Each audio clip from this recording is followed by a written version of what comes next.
Hello and welcome to Captain Slumber. I'm so glad you're here tonight. I'm truly happy that you've chosen to join me, to join us on this journey. You've made a wonderful choice for yourself. You've set aside this time, this precious quiet time, just for you. Before we begin our story, I want you to get yourself into the most comfortable position possible, truly comfortable. Find that perfect spot, adjust your pillow, maybe fluff it up, or turn it over to the cool side. Pull your blankets up around you. Maybe tuck them in around your feet, feeling safe and snug. Let your body sink down into the softness beneath you, into the support of your mattress. Feel yourself letting go. There's nowhere else you need to be right now. There is absolutely nothing else you need to do. No tasks to complete, no problems to solve, no plans to make. This time is just for you, for rest, for peace, for stillness. For sleep. Let's take a moment together to breathe, to connect with our breath. It's such a simple, powerful way to tell your body that it is safe to relax. Let's take a nice, slow, deep breath in through your nose. Feel the cool air enter, filling your lungs completely. 1, 2, 3, 4. Hold it gently for just a moment. 1, 2, 3. And now breathe out slowly through your mouth, like you're fogging a mirror. 1, 2, 3, 4, 5, 6. Letting all the air and all the tension leave your body. Good. That's so good.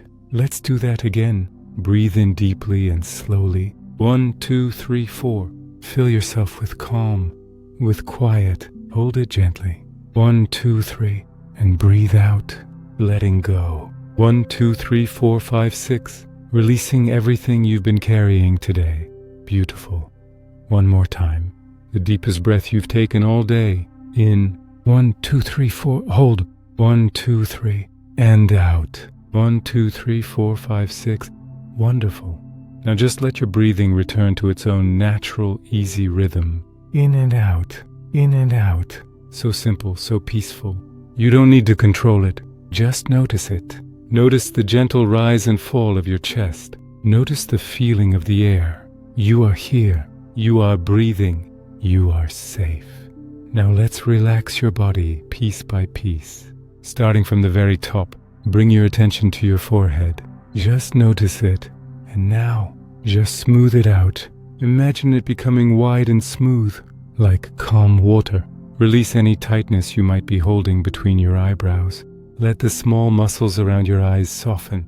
Let your eyelids feel heavy, so heavy. Let them rest. Soften your cheeks. And now your jaw. This is such an important place. Let your jaw relax completely. Let it unlock. Let it hang heavy. Your teeth don't need to touch. Let your tongue rest gently in your mouth, perhaps at the bottom. Just resting. Let your whole mouth soften. Good. Now let your shoulders drop. Just let them go. Drop them down, away from your ears. Feel them getting heavy, sinking into the bed. Let that feeling of relaxation flow down your arms. Your upper arms, heavy and warm. Your elbows, soft. Your forearms, your wrists, and your hands. Let your hands be completely still. Your fingers can uncurl. Feel the stillness in your hands. Heavy, warm, and still. Bring your awareness to your chest. Feel it rising and falling gently with your breath. Soften your stomach. Let go of any tightness here. Let it be soft.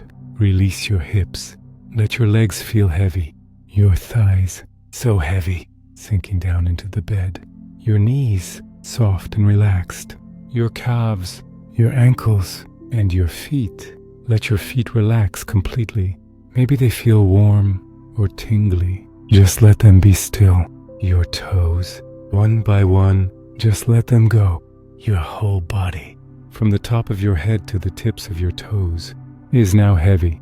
Heavy and warm, supported. You are safe. You are warm. You are ready to rest. Tonight I'm going to tell you a story about our friend Elliot. A story about a journey on a very cold night, and a very special library he finds. A library with a roaring fire, and the most peaceful, comforting warmth you can imagine. You can join him there. You can feel the warmth. You can hear the fire. Let's begin. The arrival. Elliot is walking alone on a quiet country road. It's late autumn. The air is sharp and clean. The night is dark. The moon is hidden behind thick, fast-moving clouds. The air is cold, very cold. It's the kind of cold that feels like it's trying to find a way inside. He can see his breath in front of him with each exhale, a small white cloud that appears and then vanishes in the wind. But what strikes him most, what fills the entire world tonight, is the wind. The wind is powerful. It doesn't gust, it flows, a constant rushing river of cold air. It howls through the bare, skeletal trees on either side of the road.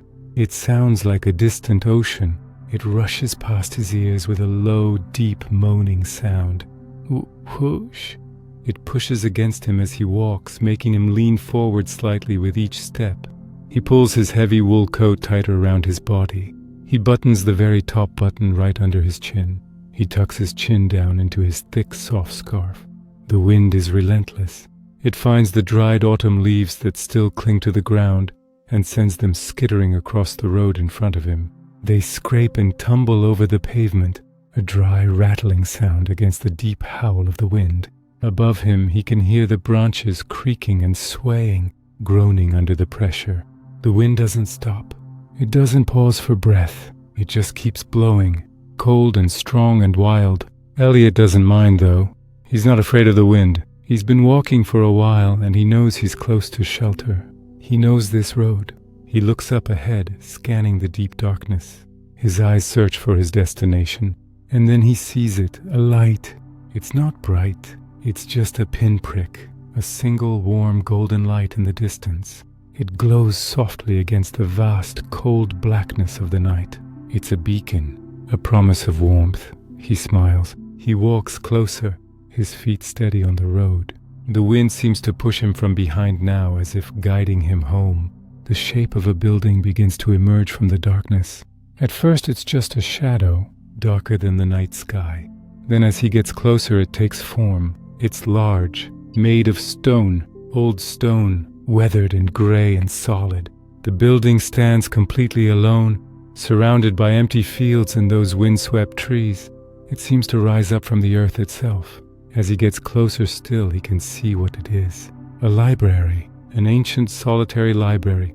He's been here before, but it always feels like discovering it for the first time. It rises up before him, 2 stories tall, with tall, narrow windows and a steep slate roof that shines faintly in the hidden moonlight. One of those windows, the one on the ground floor, glows with that warm light he saw from far away. The wind howls even louder now, as if it knows he's escaping. It whips around the corners of the building with a high-pitched whistle. But the library stands firm, solid, unmoving, a fortress of peace. A refuge. Elliot reaches the front of the building. He stops at the base of 3 wide, worn stone steps. The wind swirls around his legs. Above him is a massive wooden door, dark with age, with a small round window set in the center. He climbs the steps. 1, 2, 3. The wind pushes at his back, a final cold shove. He reaches for the heavy black iron handle. It's cold under his gloved fingers. He turns it. There is a satisfying heavy click. The door is unlocked. He pushes it open. The sanctuary. The moment Elliot steps inside, everything changes. In an instant, the howling of the wind is gone. It's not just quieter. It's muffled. It's distant. It's like it's happening in another world. He steps over the threshold and closes the heavy door behind him. It swings shut with a soft, deep, satisfying thud. The latch clicks into place. And now, silence. Not a total silence, but a deep, profound quiet. The silence wraps around him like a heavy, soft blanket. He stands still for a long moment, just breathing, letting the quiet settle over him. The air inside smells wonderful. He takes a deep breath in. Old paper, aged leather, polished wood, and the faint, sweet, vanilla-like scent of books that have sat on shelves for decades, for centuries. It's the smell of stories, of knowledge, of time standing still. But it's still cold inside. Of course it is. The stone walls hold the chill of the autumn night. He can feel it radiating from the stone floor beneath his feet. He can feel it in the air. He unwinds his scarf. and his breath still makes small, faint clouds in the air. The library needs warmth. The library is waiting. Elliot looks around. He's standing in a large, shadowed entrance hall. Ahead of him, through a wide-open archway, he can see the main reading room. That's where the single warm light is coming from. A small lamp left on a desk just for him. He walks forward slowly. His footsteps, which were silent on the road, now echo softly on the stone floor. A gentle tap, tap, tap. The sound is small in the vast, quiet space. He passes under the archway and stops, taking it all in. The room is enormous. The ceiling is high, so high he can't even see it. It's lost in the shadows above.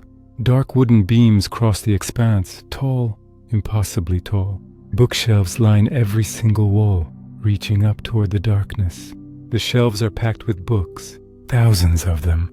Books of every size and color. Reds and blues and greens and blacks. Some stand upright in neat rows. Some lean against each other like old friends. Some are stacked in horizontal piles. In the center of the room are several long, dark wooden tables. Chairs are tucked underneath them, perfectly aligned. Moonlight filters in through the tall, narrow windows. Pale and silver, the light casts long, beautiful shadows across the floor. And the wind, he can still hear it. Just barely. It rattles the window panes. A gentle, tiny tick, tick, tick. He can hear that distant howl. Still there, far away, beyond the thick glass, beyond the stone walls. But in here it can't touch him. He is safe. Elliot walks deeper into the room. He trails his fingers along the spine of a book as he passes a shelf. The leather is smooth and cool to the touch. He feels the history here, the peace, and then he sees it. His true destination, at the far end of the room, set into the massive stone wall, is a fireplace, a huge fireplace. The opening is wide enough for a person to stand in. It is tall and dark, built from massive blocks of gray stone, stone that has been blackened and smoothed by centuries of fires. It's dark now, empty, cold. The heart of the library is sleeping, but Elliot smiles, because next to the fireplace, stacked neatly on the floor in a wooden cradle, is a generous pile of firewood. Dry split logs of oak and ash, cut to perfect lengths, and a small woven basket of kindling, thin twigs, curls of bark, and crumpled paper. Someone left this here, someone who knew that travelers, like Elliot, like you, might need warmth on cold nights. Elliot sets down his bag on the floor. He unwinds his scarf and takes off his heavy coat, draping them over the back of a nearby chair. He rubs his hands together, trying to bring some life back into them. He walks to the fireplace and kneels down on the cold stone hearth. It's time. It's time to bring this room to life. The warmth and the storm. Elliot reaches for the kindling basket. His fingers, still numb from the cold, feel the roughness of the dry twigs. He takes a handful of the thinnest, driest pieces and arranges them carefully in the center of the hearth. He builds them into a small, airy pile. He crumples a piece of old, yellowed paper and tucks it underneath. Then he reaches into his pocket and pulls out a small wooden box of matches. He slides the box open. He takes one match. He strikes it against the side of the box. The sound is sharp and bright in the vast, quiet room. Shh, chick. The match head flares to life. A tiny, brave flame, a star of sulfur, dancing at the end of the stick. He shields it with his hand as he moves it toward the paper. He touches the flame to the edge of the crumpled paper.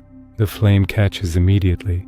The paper curls and blackens, its edges glowing bright orange. Small tongues of fire begin to lick at the kindling. The twigs start to smoke. A thin white wisp that smells of dry wood. Then they ignite, pop. Little pops and crackles begin to sound as the fire takes hold. The sound is so welcome. Elliot watches carefully, patiently. He doesn't rush. He lets the kindling burn steadily. When it's burning bright and hot, he reaches for a few smaller pieces of wood from the main pile. He lays them across the flames at an angle, creating a small tent. The fire accepts them hungrily. Within moments, the small fire begins to grow. The flames climb higher, brighter, casting more light. He adds a proper log now, a thick, heavy piece of split oak. He sets it carefully on top of the burning kindling. For a moment nothing happens. The new log seems to smother the flames, but then the flames find their way around it, curling up the sides like liquid gold. The bark begins to catch, and suddenly the fire truly comes alive. Whoomp! The flames leap up, bright and golden orange. They dance and flicker and twist, reaching up into the dark chimney. The log starts to crackle, pop, snap, crackle. The beautiful, hypnotic sound of burning wood. The music of warmth. Elliot adds another log, and then one more, placing them perfectly. The fire roars to life now. A healthy, strong, vibrant fire.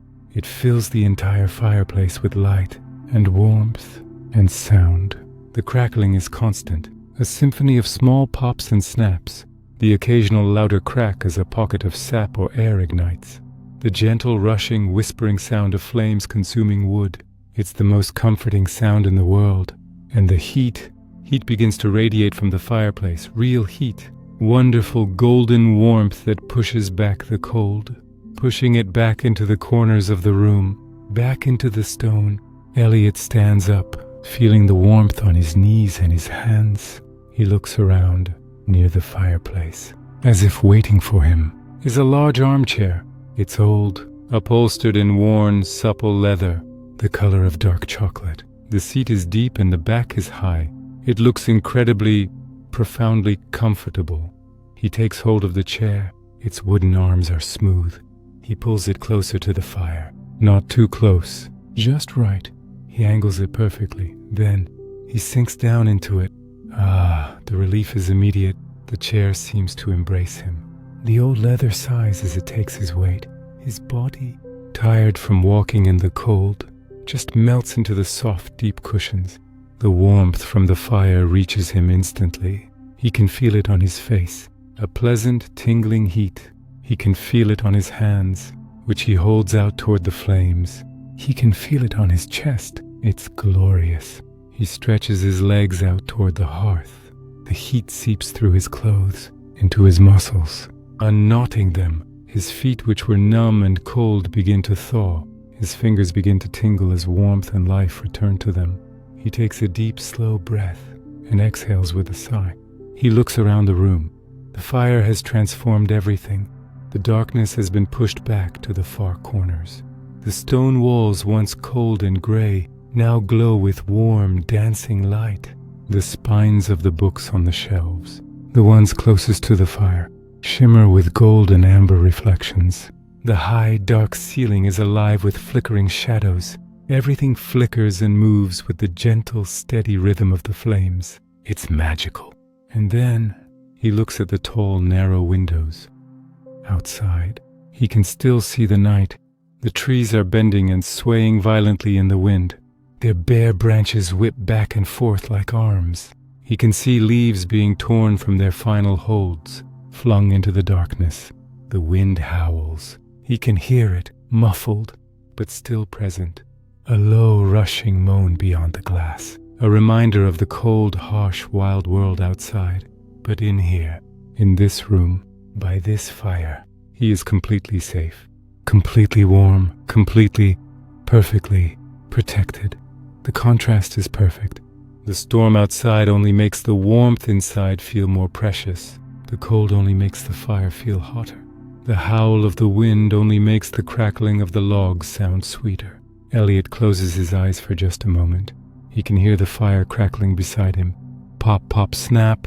The flames hiss and whisper. A log shifts slightly in the grate, settling in, sending up a small, beautiful shower of sparks. He can feel the warmth spreading through his entire body now, from his face, down to his chest, into his arms, into his legs, all the way down to his toes. He's never felt more comfortable, more at peace, more ready to let go.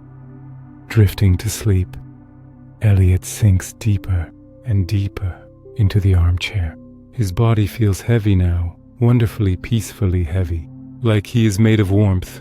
The chair holds him. supports him completely. The warmth from the fire has filled him. It's in his bones. It's in his blood. Every muscle in his body is soft and loose and relaxed. His legs, which walk so far in the cold, now feel like they're made of something warm and liquid. His arms rest gently on the arms of the chair, and he has no desire to move them. They are perfectly still. His chest rises and falls, slowly, rhythmically, with each easy breath. In and out, in and out. The warmth spreads even further now. He can feel it in his shoulders, melting away any last little bit of tension that was hiding there. He can feel it in his neck, allowing his head to rest more fully against the high back of the chair. His jaw is so relaxed. His face is soft, smoothed out by the heat. Even his eyelids feel warm and heavy, so very heavy. The fire continues its song. It crackles and pops beside him. It's the only sound he focuses on now. Pop, crackle, snap. The gentle, constant roar of the flames. It's hypnotic.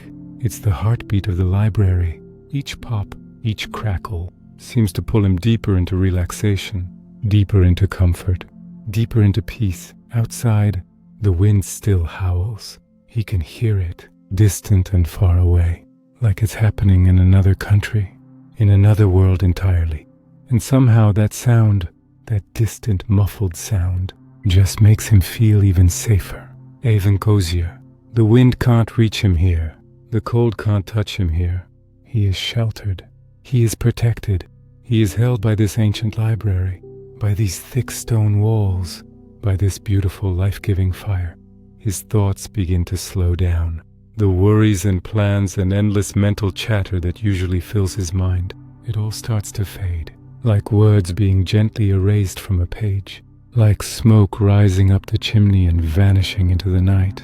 Each thought that arises simply floats by and drifts away, carried off by the sound of the crackling fire. He doesn't need to hold on to them. He doesn't need to think right now. He doesn't need to plan or remember or figure anything out. He just needs to be here, in this chair, in this warmth, listening to this fire. His breathing slows even more. Each exhale is longer, deeper. Each inhale is soft and easy. His body knows exactly what to do. It knows how to rest. It knows how to let go. It knows how to surrender to the wonderful feeling of sleep. The fire pops again. A gentle, soft sound, and with that sound, his eyelids grow even heavier. It takes effort to keep them open. So much effort. Why keep them open?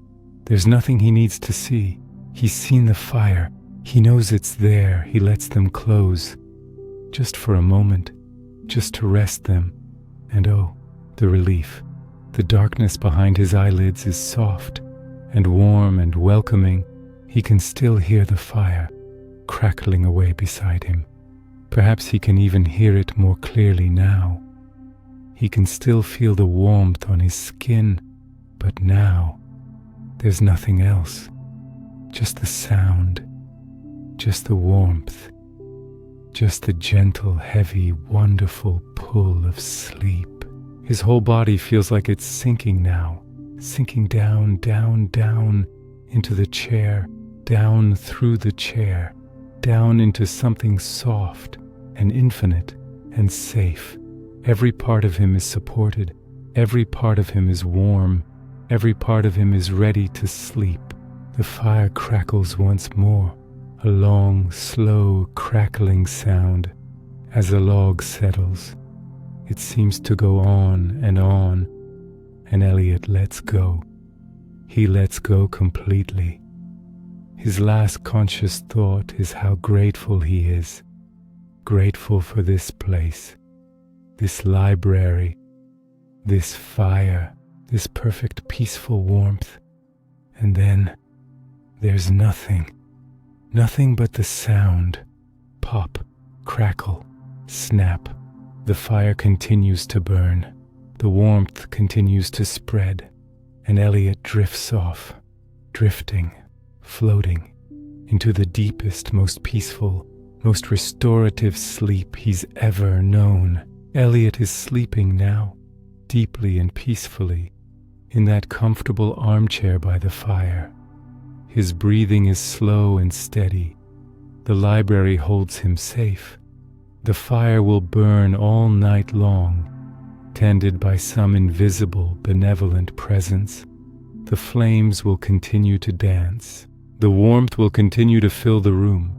The crackling sound will be his companion all through the night, and outside the wind will keep howling. But it doesn't matter. It can't get in, because inside everything is perfect. Everything is warm. Everything is safe. And you, dear listener, you are just as safe as Elliot. Your body is warm and comfortable in your bed. You are sheltered from the world. You have nothing to worry about tonight. The fire in the library burns for you too. You can hear it in your mind, crackling and popping. That beautiful hypnotic sound. Let it be your anchor. Let it carry you down, down, down, into sleep. Let the warmth surround you. Let every last thought, every last worry, just melt away like snow by the fire. You are so ready to sleep now, so ready to rest. There's nowhere else you need to be, nothing else you need to do. Just close your eyes, breathe slowly, and let yourself drift away, floating on the sound of that crackling fire. Sleep well, dear friend. You are safe. You are warm. You are exactly where you need to be. Good night from Captain Slumber. Sleep deeply. Sleep peacefully. Good night.